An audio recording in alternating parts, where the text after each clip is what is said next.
اکثر دوست پوچھتے ہیں سنتوں کے بارے.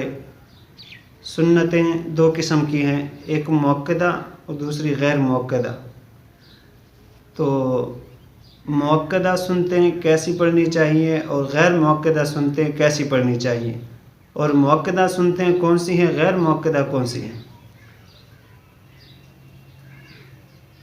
غیر مؤکدہ سنتیں وہ ہیں جو عصر سے پہلے 4 پڑھی جاتی ہیں اور عشاء سے پہلے 4 پڑھی جاتی ہیں، انہیں غیر مؤکدہ سنتیں کہتے ہیں. تو ان کا پڑھنے کا طریقہ ذرا ان سے الگ ہے مؤکدہ سنتوں سے. اکثر لوگوں کو نہیں پتہ ہوتا تو وہ پوچھتے ہیں. اکثر جو مجھ سے پوچھا گیا ہے اسی کے بارے پوچھا گیا ہے کہ جو غیر مؤکدہ سنتے ہیں ان کا طریقہ کار کیا ہے. تو وہ آج ملاحظہ فرمائے، آج وہ میں آپ کو بتانے لگا ہوں تاکہ آپ کو آسانی ہو.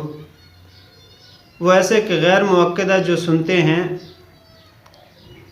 وہ باقی سنتوں سے اس لیے مختلف ہیں کہ باقی جو بھی سنتے ہیں وہ ان سے مختلف قسم سے پڑھی جاتی ہیں. اور یہ ان کا جو طریقہ کار ہے، اگر آپ نے جس طرح سبحانک اللہم پہلی رکعت میں پڑھی، 4 رکعت کی نیت آپ نے کی، پہلی رکعت میں آپ نے سبحانک اللہم پڑھی، دوسری رکعت پھر بغیر سبحانک اللہم اور سورت فاتحہ ملائی، تیسری رکعت یعنی کہ دوسری جوڑے کی پھر پہلی بن جائے گی، تیسری رکعت میں پھر سبحانک اللہم پڑھیں گے.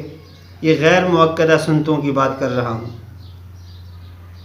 تو تیسری رکعت میں پھر سبحانک اللہم فاتحہ اور سورت پڑھیں گے. ایک یہ ہے، اس میں غیر مؤکدہ میں اضافی جو چیز ہے جس کا لوگوں کو نہیں پتہ. دوسرا یہ کہ دوسری اتحیات میں جب بیٹھتے ہیں، 4 رکعتیں پڑھ رہے ہیں، دوسری رکعت میں بیٹھ گئے، عبدہ و رسولہ پڑھ کر کھڑے نہیں ہونا.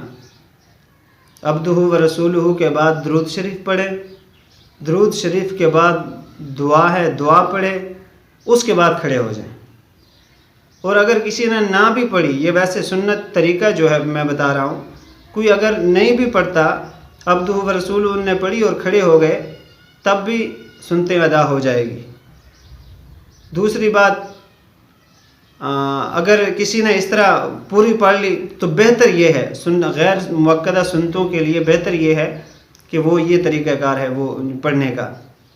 دوسرا، غیر مؤکدہ میں اس چیز کی بھی اجازت ہے، اگر آپ نے 4 کی نیت کی ہے لیکن دوسری رکعت میں آپ مثلا کمپلیٹ کر دیتے ہیں، دوسری میں آپ سلام پھیر دیتے ہیں، تب بھی آپ کی سنتیں ادا ہو گئی. 2 کی آپ نے نیت کی ہے غیر مؤکدہ سنتوں کی، 4 کرنے کا ارادہ ہو گیا، 4 بھی پڑھ سکتے ہیں. تو یہ ہے غیر مؤکدہ سنتوں کا پڑھنے کا طریقہ.